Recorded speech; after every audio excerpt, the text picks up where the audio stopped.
ఇదస్సలు నమ్మశక్యం కాని ఒక వింత సంఘటన. ఆ మగపిల్లికి అప్పటికే సర్జరీ చేసేశారు. అయినా సరే, ఇటీవల అతని పార్ట్నర్ పిల్లి ప్రెగ్నెంట్ అయిందని తెలిసిందే. అసలు ఆ సర్జరీ సక్సెస్ కాలేదా అని ఓనర్ కన్ఫ్యూజ్ అయ్యాడు.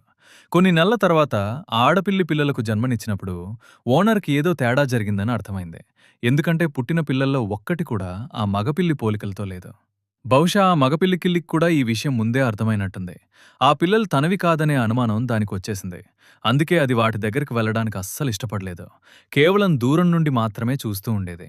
ఒకవేళ ఓనర్ ఆ పిల్లలను తన దగ్గరికి తీసుకురావడానికి ట్రై చేస్తే వాటిపై అటాక్ కూడా చేసేది. అసలు నిజమేంటో తెలుసుకోవడానికి ఓనర్ ఆ మగపిల్లి మరియు ఆ చిన్న పిల్లల శాంపిల్స్ కలెక్ట్ చేసి DNA టెస్ట్‌కి పంపించాడు. రిజల్ట్స్ కోసం వెయిట్ చేస్తున్న ఆ కొన్ని రోజులు ఆ మగపిల్లి తీవ్రమైన అప్సెట్‌లో ఉండిపోయింది. తన పార్ట్నర్ తనను మోసం చేసిందనే బాధ దాని ముఖంలో స్పష్టంగా కనిపించింది. చివరకు రిపోర్ట్ రానే వచ్చింది.